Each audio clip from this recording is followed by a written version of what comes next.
एक साधु मुनि थे जो रास्ते के बीचों बीच एक पेड़ था और वो पेड़ के नीचे वो साधु मुनि बैठे थे और सामने से एक मुसाफिर आ रहा था और वो मुसाफिर साधु मुनि को देख के रुक गया और वो मुसाफिर ने साधु मुनि को पूछा कि ये जो बाई तरफ का रास्ता है वो कहाँ जाता है।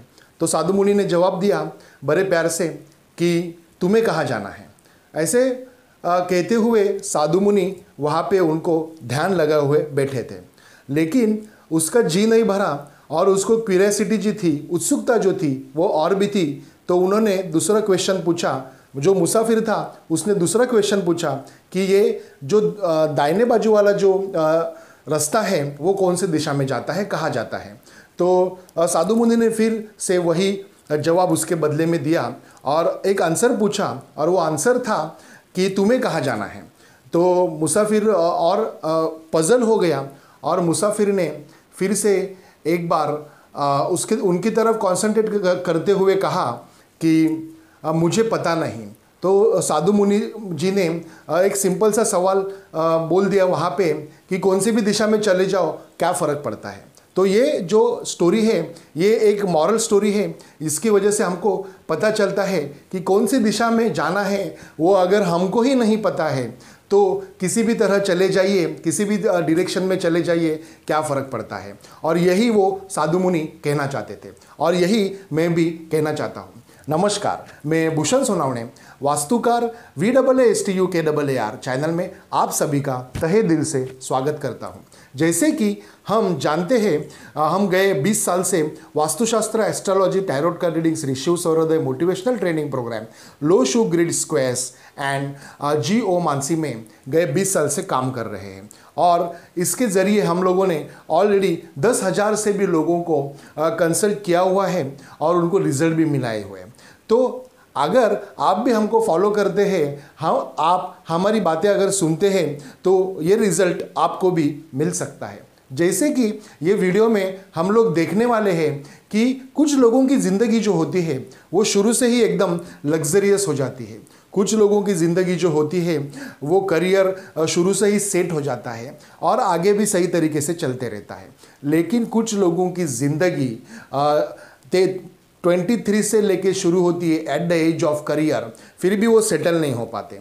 27 तक आते हैं एज में तो भी वो सेटल नहीं हो पाते। 30 तक पहुंच जाते हैं लोग एज के, फिर भी वो सेटल नहीं हो पाते। कुछ लोग जो होते हैं वो 33 तक पहुंच जाते हैं एज के, लेकिन फिर भी वो सेटल नहीं हो पाते। और फिर भी आगे चल के मैं और एक बार आपको कहूँगा 36 तक पहुंच जाते हैं वो लोग, फिर भी वो सेटल नहीं हो पाते। यस, और यही हमारे आज का वीडियो का सब्जेक्ट है कि व्यक्ति एट द एज ऑफ 36 तक पहुंच रहा है और फिर भी वो सेटल नहीं हो पा रहा है, तो इसका मतलब एस्ट्रोलॉजी में क्या होता है। तो चलिए जानने की कोशिश करते हैं एस्ट्रोलॉजी में, कुंडली में ऐसे कौन से गुण होते हैं, कौन सी चीज़ें ऐसी होती है, कौन से योग ऐसे होते हैं जो इस तरह के रिजल्ट उस व्यक्ति को देते हैं और वो व्यक्ति को एट द एज ऑफ 36-37 तक भी उसको सक्सेस नहीं बनाते हैं, उसको स्ट्रगल करना ही पड़ता है। तो चलिए आगे के वीडियो में हम लोग जानने की कोशिश करते हैं।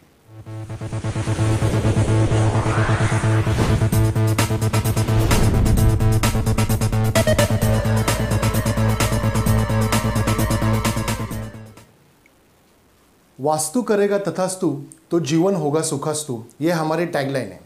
इस वीडियो में हम लोग देखने वाले हैं एट द एज ऑफ 36 तक ऐसे कौन से आपके कुंडली में योग है, ऐसे कौन से आपके कुंडली में चीज़ें हैं, कुछ जैसे थिंग्स है वो जिसकी वजह से आपके कुंडली में एट द एज ऑफ 36 तक आपको स्ट्रगल करना पड़ता है। इससे पहले मैंने एक वीडियो बनाया है और वो video at the age of 47-48 तक आपके लाइफ में आप सेटल क्यों नहीं हो पाते हो।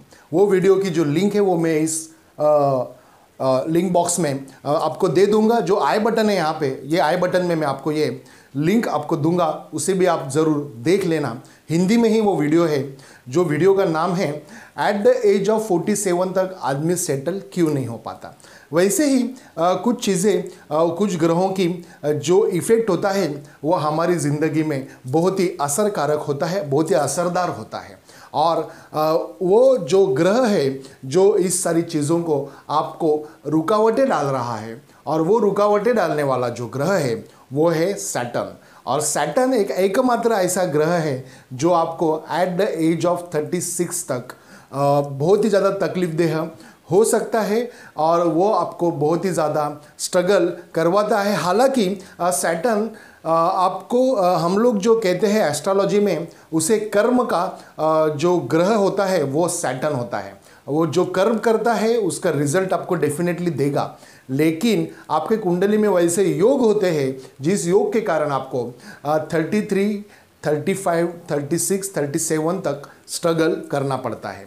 और मैं आपको अभी इसके आगे इस वीडियो में बताना चाहूँगा, अगर आपका सैटर्न और या आपके कुंडली में जो शनि के राशियाँ होती है जो कुंभ और मकर के नाम से कहलाई जाती है, ये अगर आपके 6वें भाव में, 8वें भाव में और 12वें भाव के स्वामी हैं, तो आपको आपकी ज़िंदगी में अलग तरह की परेशानियां हो सकती है।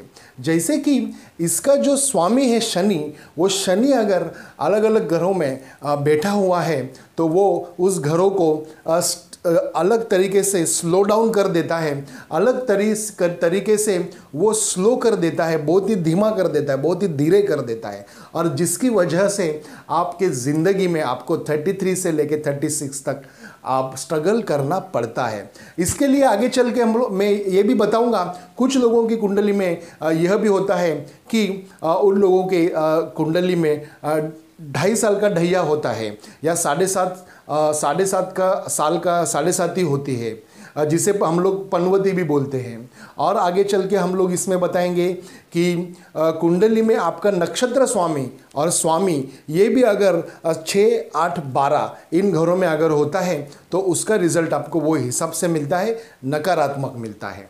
और अगर आपके कुंडली में अंतर्दशा और महादशा सैटर्न के रिलेटेड चल रही है तो भी आपको वो रिजल्ट वो हिसाब से देता है, नकारात्मक रिजल्ट देता है।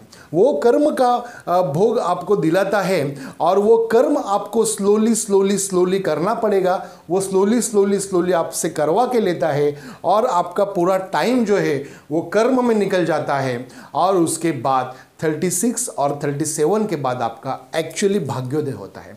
तो वो आपका भाग्योदय करेगा, डेफिनेटली करेगा, लेकिन एट द एज ऑफ 33 से लेके एट द एज ऑफ 36 तक वो आपको एड़िया आपको रगड़ानी ही पड़ेगी, क्योंकि तब तक आपको सैटर्न नहीं देगा जब तक आपके कर्म भोग पूरे नहीं हो जाते।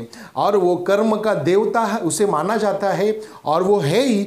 और इसके लिए कुछ लोगों की कुंडली में एट द एज ऑफ 33 से लेके 36 तक स्ट्रगल करना पड़ता है, भाग्योदय उनका उसके बाद ही होता है। तो इसी के तहत और एक इस वीडियो में आपको एक और इन्फॉर्मेशन देना चाहूँगा, जैसे कि बहुत सारे लोगों की कुंडली में 7वें स्थान में अगर शनि होता है तो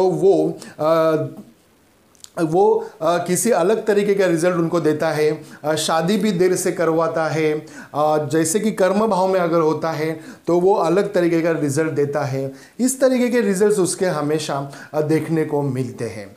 और भी इसे बहुत सारे इन्फॉर्मेशन है जो एजुकेशन के माध्यम से हम लोग देते हैं। हमारे एस्ट्रोलॉजी, वास्तुशास्त्र, ज्योतिष शास्त्र, tarot card reading, Shri Shiv Swarodaya और फेंगशुई वास्तुशास्त्र कॉम्बिनेशन में सारे एजुकेशनल वीडियो रेडी है, हाँ, यूट्यूब के। और यूट्यूब के ज़रिए हम लोग ये लोगों को ईमेल के माध्यम से भेजते हैं।